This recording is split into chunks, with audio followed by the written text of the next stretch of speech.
All right, so moving right along. Grace touched upon special behind-the-scenes tours that are going on, and we are in this part of Dublin, this part of Ireland. We're host to some of the greatest buildings in the country. In fact, some of the buildings in Dublin 8 are absolutely at a world standard, or certainly a European standard, as good as any of the cathedrals in Europe. And I'm talking in particular about St. Patrick's Cathedral, which almost everybody in this room has walked by, cycled by, driven by hundreds of times. And yet, I'm sure only a small proportion of you have been inside. But it really is a treat. If you get a chance to go into St. Patrick's, I really recommend you do. You can go in and worship. You don't have to worship. You can take a tour and so on. But anyway, the guy who's here to tell us all about St. Patrick's is the marketing director, and his name is Ed Coleman. Ed.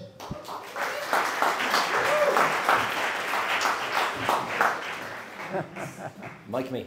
Mic me, baby. Boom. So Hi, everybody. Hello. Speak straight into Hi. the microphone. I'm going to turn this up just so that you don't have to turn it down a bit. How's that? Fine by me? Yep. Okay.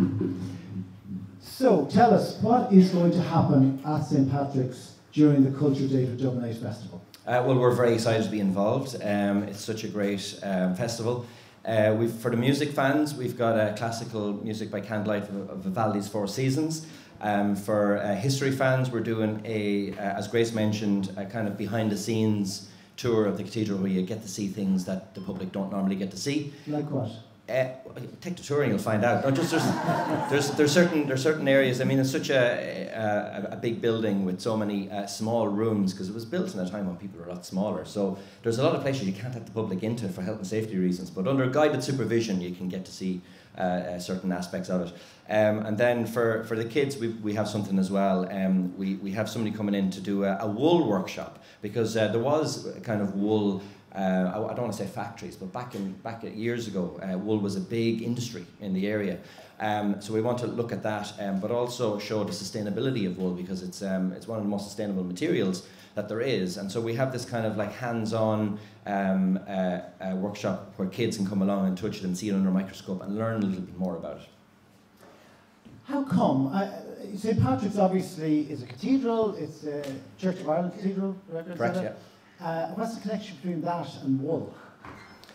Well, it's about culture. I mean, the cathedral is the largest cathedral in the country. Its history dates back to the year 450. So, the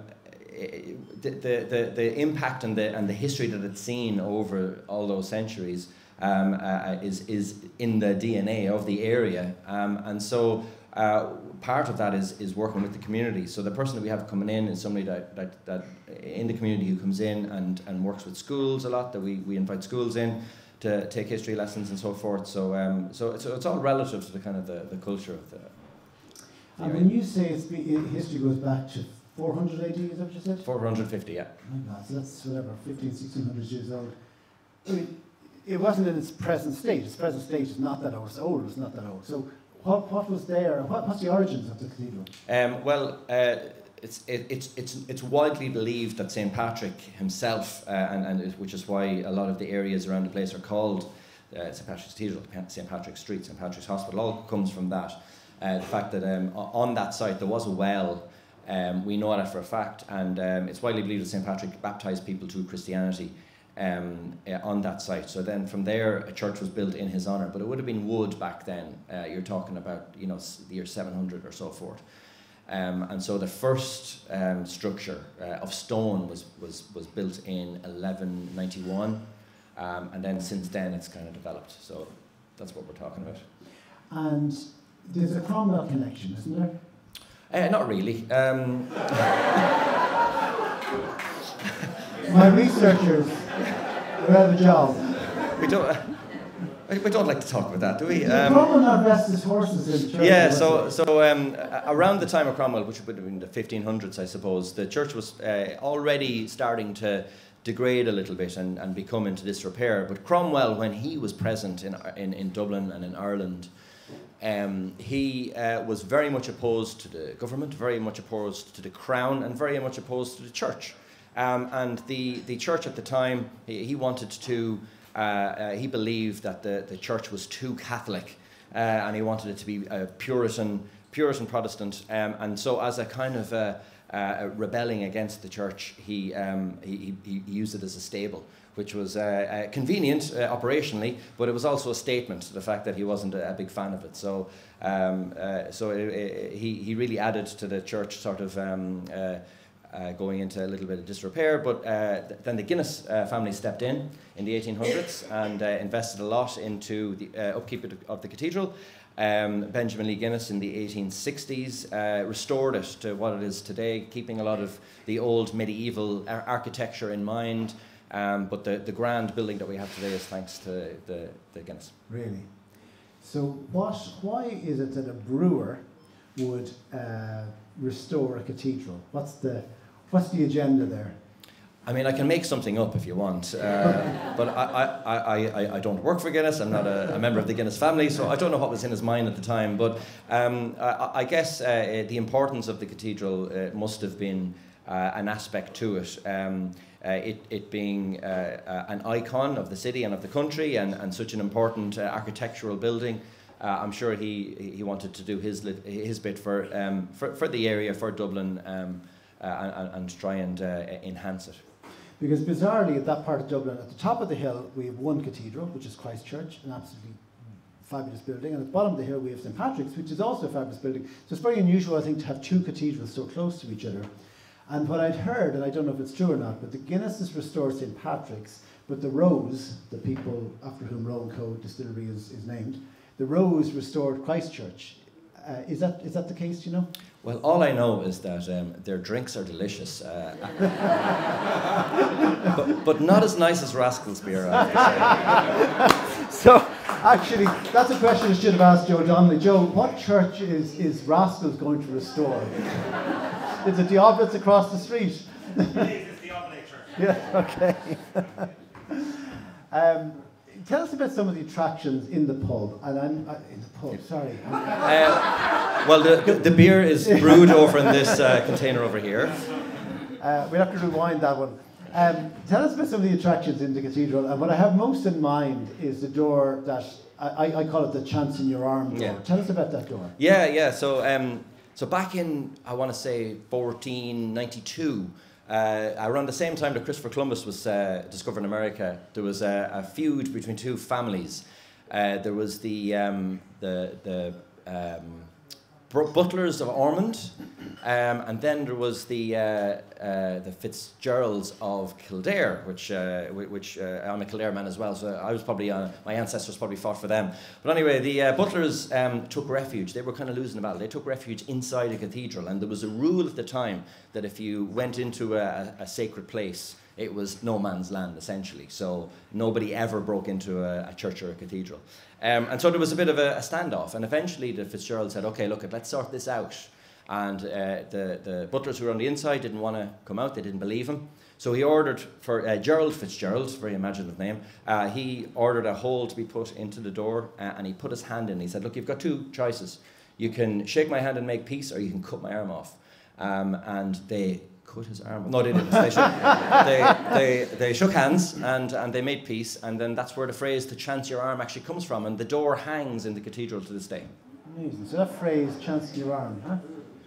I was in there last year, and there's a wonderful memorial to World War I, that people died in World War I. Because, of course, the Protestant community in Ireland is much closer associated with the Somme and all these great battlefields of the First World War. It's not just a place of religious worship, but it's very much a museum and a tourist attraction. Yeah, it's an attraction. Like the dean of the cathedral, his mantra, and when you take an audio guide, the first line he says is that it's a place of welcome for people of all religions and none. And what's important to us as a visitor attraction is to share the awesomeness of the building with the public. We had. I'd be interested to know, actually, how many pans if you've actually been inside St. Patrick's Cathedral. Okay, a lot of the room have. Wow. I tell you, you're the exception. They're very cultural. Yeah, oh yeah. They're also, I hate to say it, but they're very Protestant as well. It's a Dublin thing, they're all aspiring Protestants.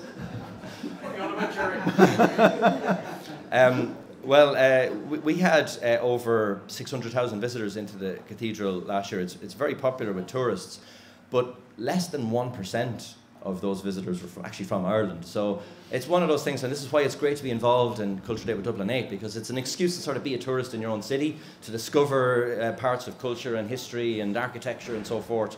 And it really can be an amazing thing when you look into it. Yeah. Speaking of getting people in the door, will we give away a prize? What do you think? Yeah, well, you see, the thing about it is that we're not just a place of worship and we're not just a place of visitor attraction, but we're also an event space as well, and we like to host concerts and so forth. So we have, if there's any classical music fans, I guess, this might be for you. We have classical music fans. We need, the next prizes cannot be given out to the people in the front tables. We've got to mix it up a small bit. So, will we do a up hands if you know the right answer sort of thing, and then we'll pick somebody, and if they're right, they get it. No. First of all, let's describe it. So there's a series of concerts going on in St. Patrick's by candlelight, isn't that the phrase? I'm surprised because, for example, I think there was a Led Zeppelin concert on the last year. There was certainly a concert I tried to go to, but I couldn't go on the night. David Bowie, and there was also in the Cathedral. Yeah, these are all tribute acts, I should point out. Must be one of the other ones. Yeah, and there's also Fleetwood Mac concerts back in March. Yeah. But anyway, coming up is Vivaldi's Four Seasons. Yeah, so that's taken part during the Culture Day, so on the Saturday the 11th, I believe, and we've got 2 tickets for that. Very good. I know the question. Do we know the answer though? That's the question. I think so, yeah. Four Seasons was written by a guy called Vivaldi. Sounds like a footballer to me, but anyway, apparently he was a musician. What country was Vivaldi from? Who shouted Italy there? It was a male voice. All right. Joe Donnelly says the guy at the yellow jacket.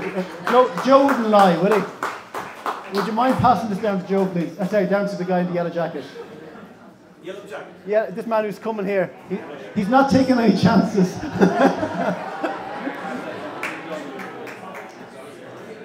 So, and the other one you have coming up is Elton John by candlelight. Yeah, so we don't Would that be a candle in the wind? Ah, very good. Candlelight in the wind. That's good. Nobody's very good. Thank you very much. That's a good one. And that's on. The tickets you've given us are for Wednesday the 15th or Thursday the 16th. Yeah, whichever you prefer. Because we don't just do classical music; we do rock music too. So you'll be surprised. Before we give away the tickets, explain that to me. How come you can do rock music in a place of worship? Well, it's an amazing place. It's an amazing backdrop. The acoustics, musicians will tell you, the acoustics in a church are like nothing else. And basically, our philosophy is, as long as the lyrics aren't blasphemous or sexist or racist, then it's fair game. So the likes of Bowie and Queen and the Beatles, it's great to have those kind of concerts. Very good. Okay, so we've 2 tickets in here. Is that right?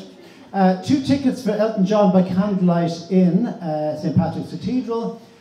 Would anybody know the real name of Elton John?